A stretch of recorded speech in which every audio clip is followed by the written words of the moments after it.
This video is brought to you by Big 3, hips, hamstrings, and back. Learn to relieve pain in 3 tightest areas of the body. Go to www.yogatraveler.online/big3. Hi. What if you wanted to try wide-legged forward bend, upavista konasana, but you didn't have the natural flexibility to be able to achieve the benefits of the pose? What do? You modify the pose, you change it. Let me show you 3 ways today that you can adjust the pose for your maximum benefit and to feel the benefits of the pose. First, we'll start with upavista konasana and what it could look like. Upavista konasana, wide-legged forward bend. This is what it could look like if you had some natural flexibility. Now, my legs do not go straight out to the side. Yours may not either. But the point is to feel the stimulation through these internal rotators here at the inner thigh. We keep our toes pointed up to the sky and we start to walk the body forward. And this is where we can really feel the benefit through here. We also feel the benefits in the low back as well into the sacrum. Our hips are wide enough that we're spreading the space between the hips and creating back relief. One of the best benefits of forward bends is back and hip release. So in this pose, you would want to reach as far forward as you can and just feel that pull, that deep pressure through the inner thigh. Opening up those tight muscles there, holding the pose while breathing deeply. Never hold the breath, right? Always keep the breath going to feel that stretch in the internal rotators. I would hold the pose for 5 breaths at least, slow breaths, and maybe each time start to creep your hands a little bit closer, a little bit forward, fold a little bit deeper forward. Now let's talk about 2 ways that you can modify this pose to help get some of the benefits without some of the natural flexibility. When we modify yoga poses, we use props. Here I have a blanket, it's a Mexican blanket, any blanket will do, and a bolster, which is just like a big body pillow. We'll use both of these things in our modification. Let's start with the pillow. So move back into your version of upavista konasana, whatever that is, as far open as you can handle, and then place the bolster on the floor right by your hips. And then we lay on this. So what this does is it's going to elevate our torso so we don't have to fold forward quite as far and perhaps bring the legs forward. If we pull our toes forward, we're losing this internal rotation.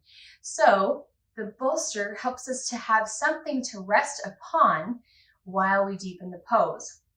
Say this is even too low and you need something a little higher, then you just start stacking things on top of each other.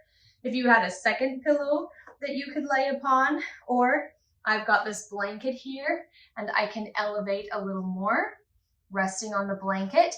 As long as you can still feel the stretch through the internal rotators, then you know that your body is benefiting from the stretch. Also, through the low back like we talked about before. So here's the first way that you can modify this pose.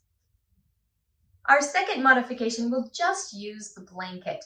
We're going to elevate our hips, tilt our pelvis so that we can get some opening up through that inner thigh.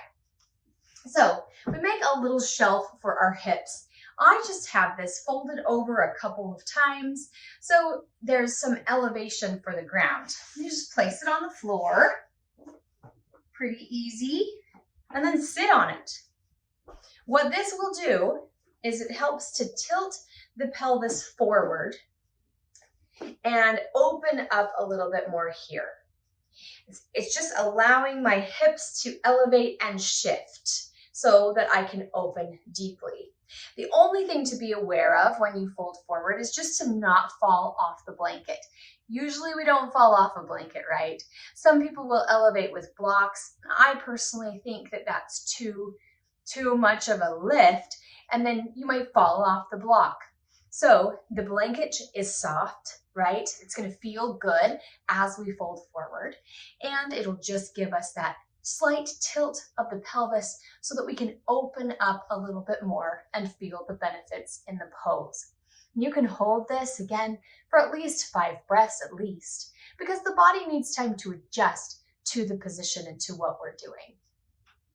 That's the second version of our upavista konasana. Let's try one more variation.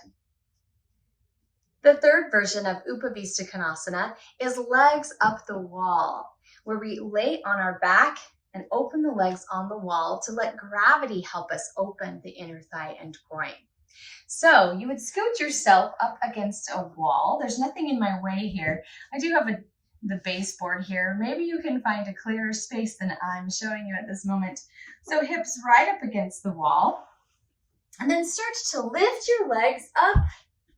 Once you get there, let them open to your wide V. Gravity is going to pull on my legs and bring them closer to the floor, as deeply as you can go. And you can stay here for as long as you want. It's very supportive of the low back.